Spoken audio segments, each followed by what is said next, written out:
Hello student, आज हम types of suicide जो हमारा टॉपिक चल रहा था उसे कंटिन्यू करेंगे। इससे पहले भी हम टाइप्स ऑफ सुसाइड के बारे में यानी कि आत्महत्या के प्रकारों के बारे में बात कर चुके हैं। आत्महत्या के प्रकारों के बारे में इमाल दुर्खिम ने जो क्लासिफाइड किया था सुसाइड को, उसमें मैं आपको इगोइस्टिक सुसाइड, एल्ट्रिस्टिक सुसाइड यानी कि अहंवादी आत्महत्या और प्रार्थवादी आत्महत्या के बारे में बता चुकी हूँ कि किन आत्महत्याओं को हम इगोइस्टिक अहंवादी आत्महत्या कहते हैं और किस प्रकार की आत्महत्या को प्रार्थवादी एल्ट्रिस्टिक सुसाइड कहा जाता है। आज हम इसके थर्ड टाइप एनोमिक सुसाइड के बारे में बात करेंगे। एनोमिक सुसाइड यानी कि आदर्शहीन आत्महत्या। आदर्शहीन आत्महत्या किसे कहा जाता है? This type of suicide is due to certain breakdown of social equilibrium such as suicide after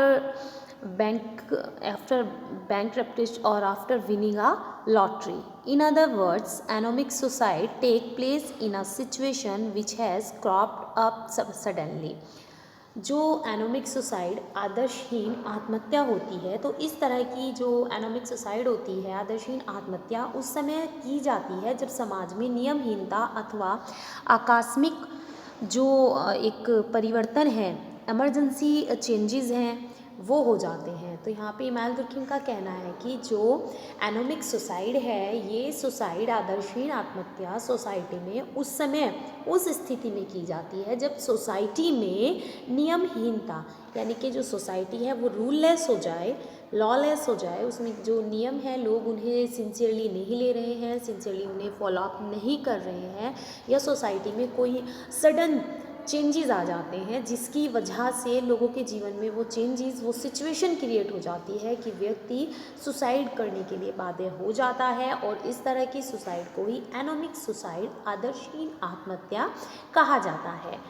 ऐसी स्थिति में व्यक्ति निराशा या अत्यधिक प्रसन्नता का अनुभव करता है, यानी कि ये जो सिचुएशन है जिसके बारे में इमाल दुर्खिम ने बताया है कि जब सोसाइटी में रूललेस, लॉलेस या फिर सडन चेंजेस क्रिएट हो जाते हैं, तो इस सिचुएशन में जो व्यक्ति होता है, ह्यूमन है, वो क्या हो जाता है, वो होपलेस हो जाता है, या वो बहुत ज़्यादा एक्साइट यानी कि अनलिमिटेड हैप्पीनेस उसके पास आ जाती है। वो यानी कि उस समय व्यक्तियों को बहुत ज़्यादा, या तो ज़्यादातर व्यक्ति होपलेस हो गए हैं या अनलिमिटेड एक्साइटेड हैप्पीनेस उनके पास वो फील कर रहे हैं, जिससे उनका मानसिक संतुलन,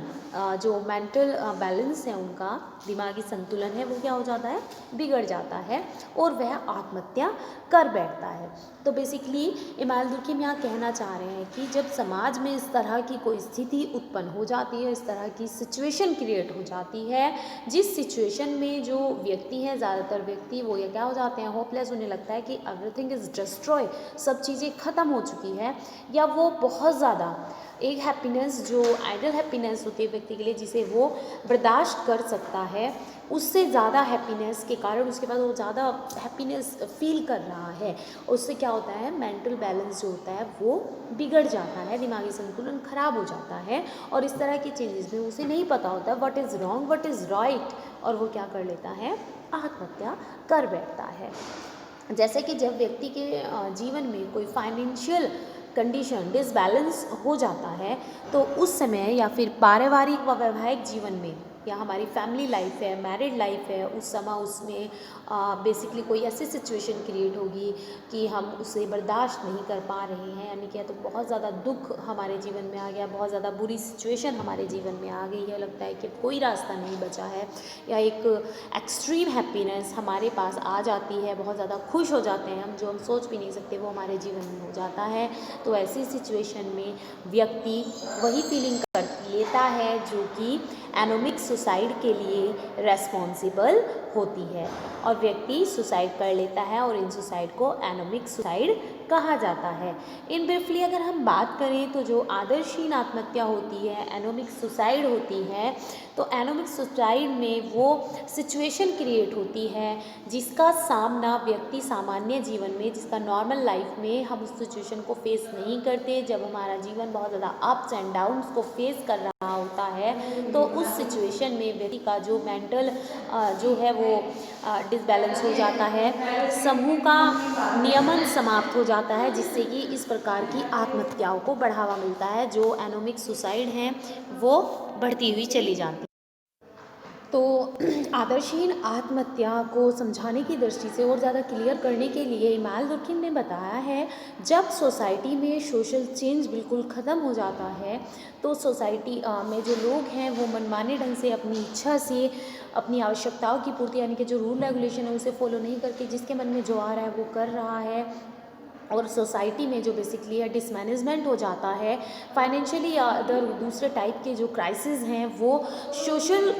कंट्रोल जो लूज़ हुआ है उसकी वजह से वो क्रिएट हो गए हैं। और समाज की इसी अवस्था को, इसी सिचुएशन को दुर्खिम ने आदर्शहीनता या एनोमिक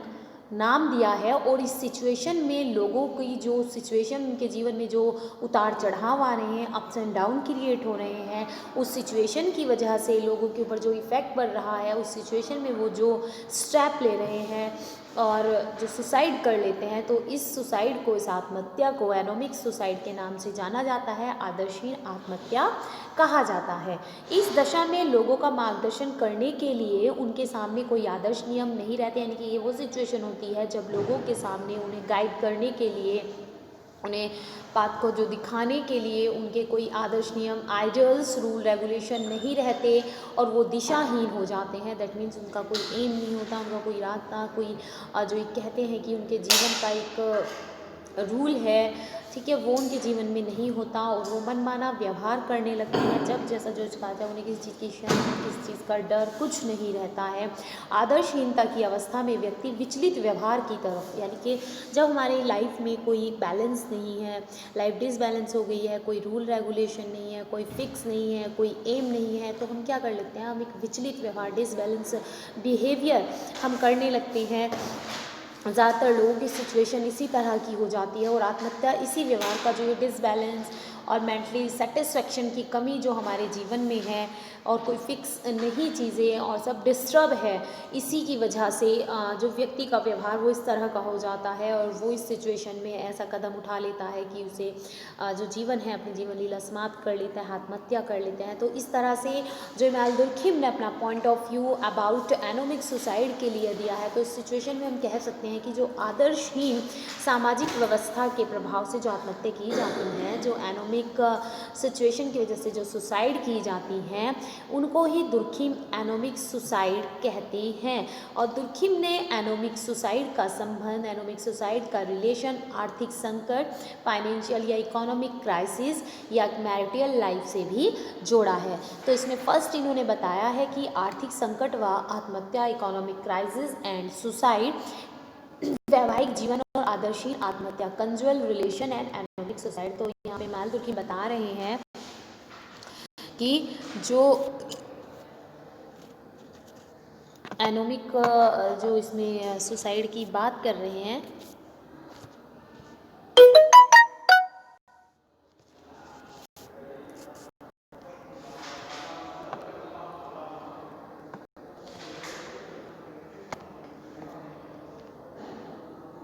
एनोमिक सुसाइड